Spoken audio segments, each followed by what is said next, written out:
folks, welcome to my channel or welcome back. My name is Kat. I'm a licensed and registered dietitian nutritionist, and on this channel we like to talk about weight inclusive and weight neutral focused approaches to health, as well as diving into scammy and, in my opinion, unethical nutrition related businesses, products, mostly nutrition related MLMs, and other fear mongering nutrition related claims. Now in today's video we are going to be reacting to a couple of clips that I think are important to talk about. I have some thoughts about them that I want to share, but before we get into that, I wanted to provide a quick little update to the updated It Works review that I did a couple of videos ago. So at the end of that video, I shared a couple of screenshots from a distributor who was talking about how she was trying to reach some goals in the following 2 days in order to make it to Jamaica. It was a company affiliated trip, and she had to get 2 team members and 20 new customers. Now, long story short, she did not make that goal, but that's not really surprising in my opinion. A lot of times these companies will kind of put unfair expectations, and a lot of times these trips are not even like fully paid for by the company. Like they might pay for part of the way there. So it just kind of depends on the company, but I would not be surprised if they only covered like part of the way to that trip. But anyway, she did not make that trip, just in case you wanted a little bit of an update on that. But let's go ahead and move into some of the clips that I wanted to share with y'all. If all that sounds good to you, let's go.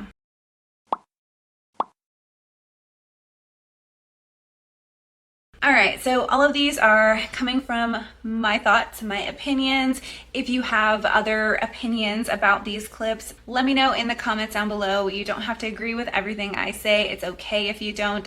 Doesn't hurt my feelings. But I have some strong thoughts on some of these clips. These really just frustrated me. So let's just go ahead and dive into the first one. The first few of them are going to be related to Beachbody, which is now Body, and let's just watch. Really quick before, I am not going to be blurring this because this is Autumn Calabrese. She is on the corporate team at Beachbody. This is not a distributor or anything. So I know normally on my channel I will blur distributors out, but this is corporate. I was asked about hormone health, and I did let y'all know we are in the very, very, very, very early stages of me talking with the team at Body and working on putting something together, a program together. I don't know exactly what that is yet. I don't know when that will drop. I do not have a launch date, but so many of you have been messaging me asking me if it is something that I'm working on, and I was finally allowed to let you know it's something that we're working on.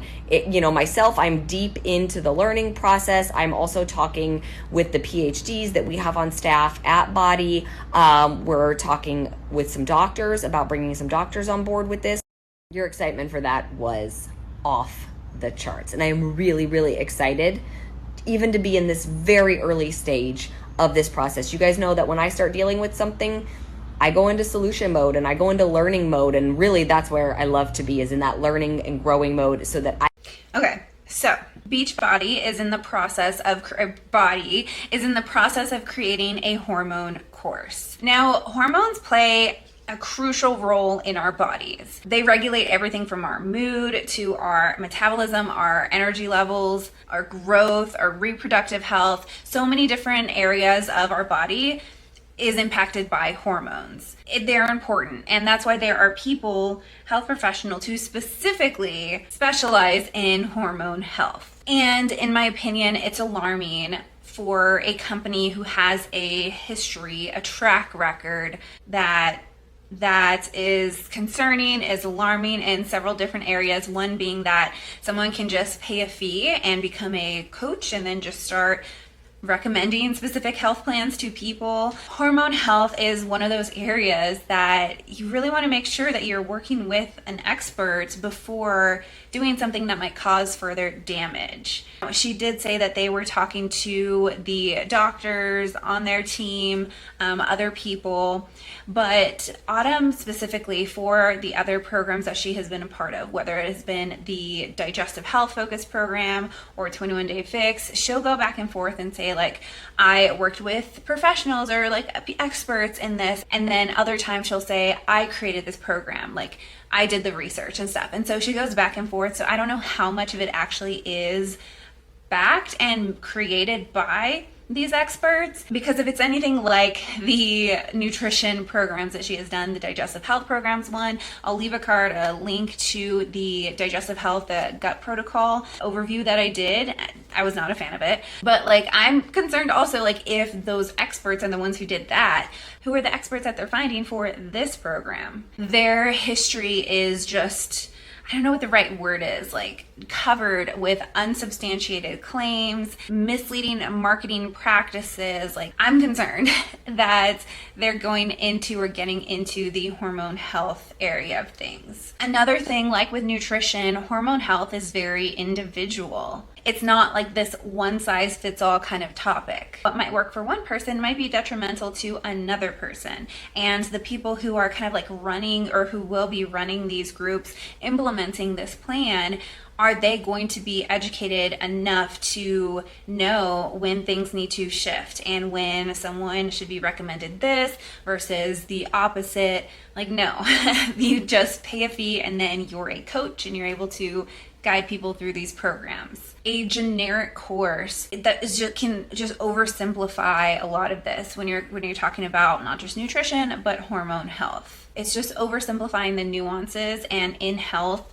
there's just so much nuance. It just feels like this is a breeding ground for practicing outside of scope of practice. And that's scary. So I'm just gonna be watching this. Let me know your thoughts on this. Is this something that is concerning to you? I don't know why they wouldn't just like find people to refer out to, like health professionals who specialize in hormone health. It just seems a little bit, I don't know, redundant is not the right word, because it's not redundant in what I would say is quality hormone health support and care. It's this like noise that could be better. The energy could, in my opinion, could be better used when it's being referred over to people who are actually hormone health experts, who have the scope of practice to help people with that one-on-one. Like if they were to help with that side of things and help with the accessibility of that side of things, that would be one thing. That would be awesome if they could refer out to those specialists, but we will see. I will continue to watch this and update as necessary. Okay, so for this next piece of content, this one is also related to Beachbody. This one is specifically from a distributor. Let's watch. That scared Coconut. I'm sorry, Coconut. Okay, let's try that again. With body and home workouts and nutrition. I actually started back in 2020 because I was going through a really depressive stage. I was living in an abusive relationship. I was getting divorced, and I turned to drugs and alcohol and different eating disorders. I was sitting close to 300 pounds,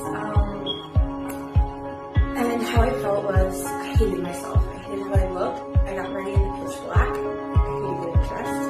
I hated taking pictures. I hid from every mirror possible. Robbed of so much joy from things that I couldn't do because of my weight. Then I remembered body. And it changed my life. The light came back on in me. I found confidence. I learned how to battle depression with personal development. I learned how to kick those unhealthy eating disorders to the curb and focus on proper nutrition and just happiness. Okay, so that was a lot. I don't know how much of that you could hear. The music in the background was a little bit high. But anyway, so she escaped an abusive relationship. She went through a divorce, an eating disorder, struggled with substances. Now, that is a heartbreaking journey. Like, we can not be on the same team. It's not like a versus, like pro MLM versus anti MLM. Like, all that aside, that is a hard thing to go through, and I feel really like I have empathy for her going through that. That is not fun. I would not wish that on anyone, right? Like, that deserves empathy and understanding. To me, the narrative took a turn when this idea of body fixing it all was when the narrative went to that. That is when my concerns started popping up, that body was the solution to all of those problems. Now, sharing some of my thoughts on why I think that is specifically problematic,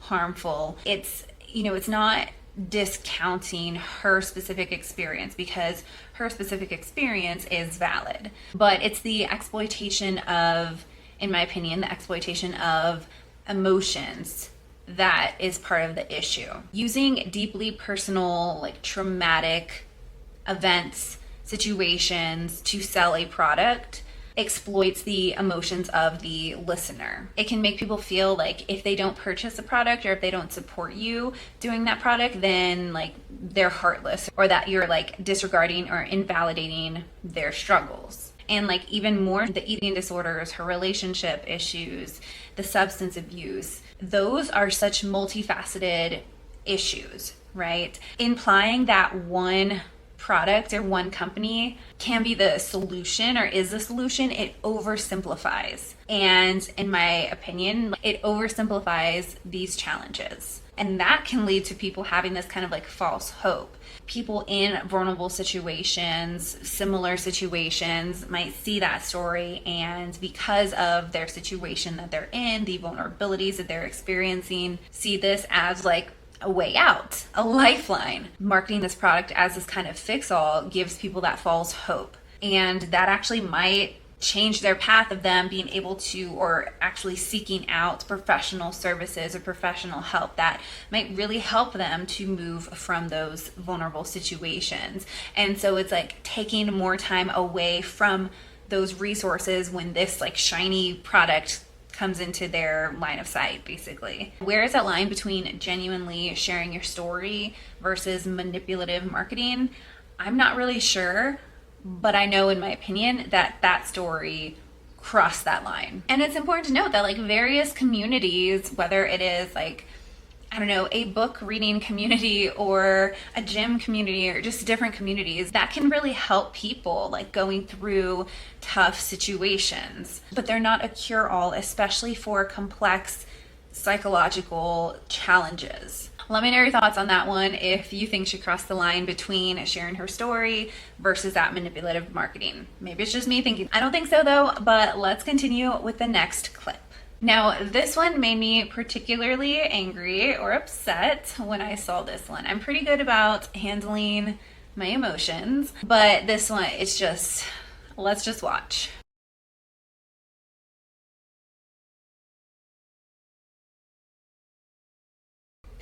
So I just have to laugh. The music there, it is just so, it's like so serious, kind of sad, I guess. I don't know. It's like sad piano music. I don't know if I'll be able to play it. I'll try to upload this with that sound. It might get flagged for copyright or whatever. So if it does get flagged, then it was just like sad piano music. But starting out, she's sharing a whole lot of people's various customers, I'm assuming, their before and afters, which just starting right off, I'm not a fan of before and afters on this channel, or outside of this channel too.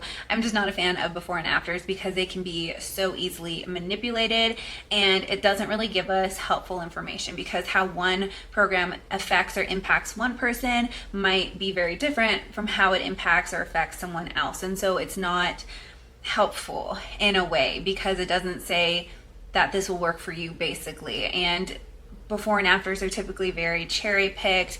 They are not usually including all of the people, just the people with the most like transformation. There's also a lot of things you can do with lighting, with posture, with clothing, with even sometimes people use makeup, kind of like shading to make things look a little bit different. So I'm just not a fan of before and afters. And for the idea of the fact that like afters are typically seen as like good, when a lot of times it ignores the fact that diet cycling and weight cycling are so often seen in like wellness culture and dieting culture. And so it can further impact the psychological effects of weight cycling when you have this kind of before and after, and you get so praised, so much praise for that after picture. So I'm just not a fan of before and afters. Those are a few of the reasons why. But the caption in this as well. So the caption says, "What if I told you changing one thing for 4 weeks could lead to help finding the root cause to your lack of energy, your mood, your sleep, your skin, your digestion, your stress levels?" These are 4-week results for my friends and I, and all we did was change one thing: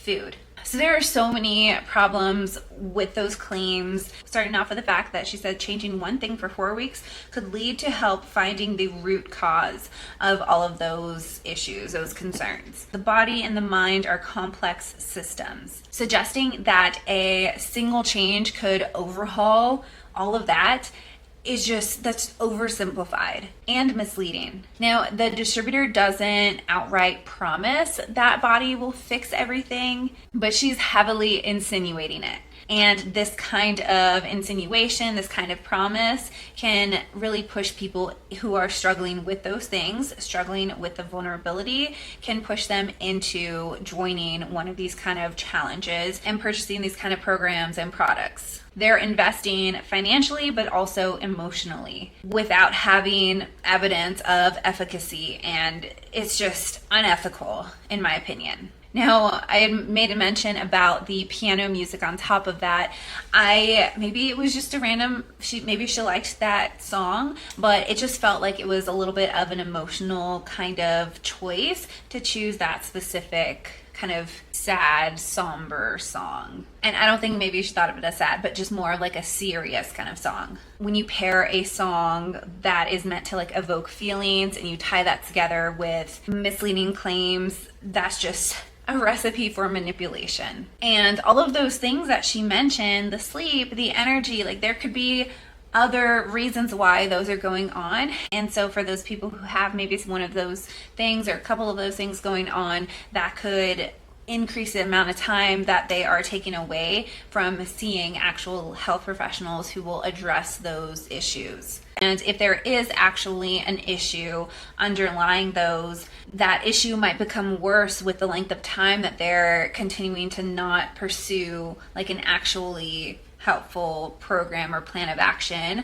implemented by like a health professional. And like she's using the what if at the beginning of the caption. So that's like the power of suggestion. That is one of the like manipulation tools that in copywriting some people will use, have people just start to like imagine how life could be if that thing was addressed or if that thing was fixed. In some ways, it can be useful, in my opinion. I don't think it's always like a bad thing to start out something like you can have that what if and have it not be unethical, right? This specific instance of the what if, though, is asking her followers to ask themselves what if they could get rid of all those challenges, and flipping it and talking about it as if they all have a root cause that will be effective or that will be addressed by Beachbody. That's just not the case. That's not how those things work. There's no evidence on that. You don't know how many people I've talked to who have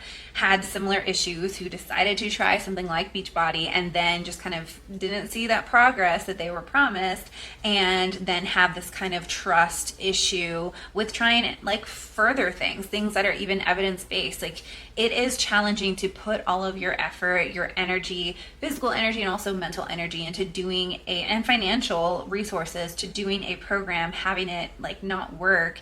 It's really hard to pick yourself back up and go after it again, even if you are working with a qualified health professional at a later time. Like it takes a lot from you. And so this is just, there's so many things, so many areas of this post that just are really frustrating, and the manipulation in that post is really strong. Okay, so I have one more body video and then I have another video after that, but let's watch the next one. This one is a little bit longer. I'm going to read it out as it plays. Okay, so it says, do yourself a favor and think back on the last year. Raise your hand if you've been a victim to at least one of these: fatigue, skin irritations, acne, eczema, psoriasis, food sensitivities, extreme food cravings, particularly sugar, unintentional weight gain or loss, stomach discomfort, gas, bloating, heartburn. Have you ever thought about trying to figure out what foods might be causing all of this discomfort you're feeling on the daily? What if in just 4 short weeks, we got your body back in balance and felt better? And I almost forgot, working out is optional. This distributor in particular is sharing about her story, and it goes by fast, so I'm going to be pausing it. So she says, my diastasis Recti surgery healed my lower back pain and nerve issues, but the doc said my gap was so bad that it caused debilitating arthritis in my mid-back. There was nothing I could do but manage the pain.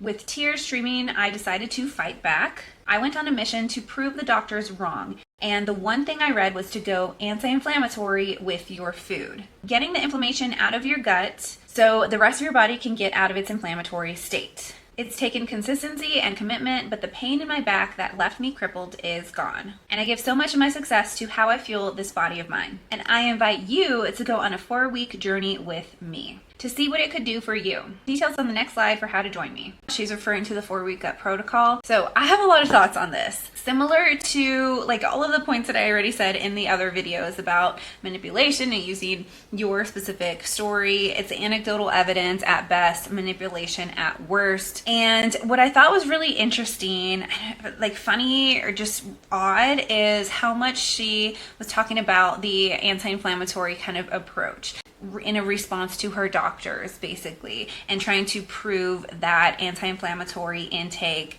is beneficial. When anti-inflammatory intake, I mean, that is like the basis of Mediterranean diet. The most evidence-based recommendations, nutrition-wise, is focused on anti-inflammatory or nutrient-dense food intake. Now, one of the best things about eating an anti-inflammatory intake is that it has nothing to do with MLM, and it can be done using way more economical foods, products than what an MLM would sell you. There's so much information out there about even the Mediterranean diet, for example, and that is not the only like nutrient dense way of eating, right? Like there's a lot of there's the conversation had as to like why that has so much evidence, that has so much like research specifically, because there are so many other ways, cultural ways of food consumption that is also promotive of an anti-inflammatory kind of intake, right? And so that's not the only thing, but that is a good place to start, and then kind of swapping out more cultural foods with like those, like having kind of a mixed match of those.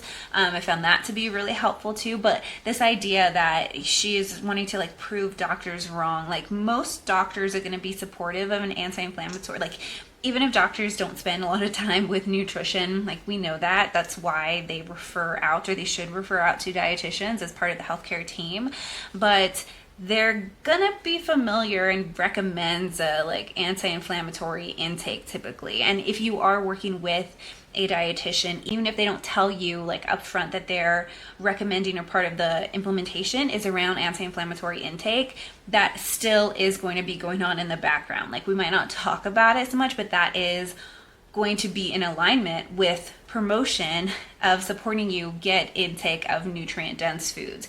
And so it's just kind of this, I got the kind of vibe that it was this breakthrough kind of thing. That's what nutrient dense intake is like. When we prioritize that, it's going to be anti-inflammatory. So if you do this program for that reason specifically, like you're just putting money into body corporate for no good reason. So just wanted to give my thoughts on that. We have one more video. This one is not by a Beachbody distributor, but it is still an MLM distributor. So let's watch. Doesn't it seem so strange that our society eats so much junk food that eating real food is considered dieting?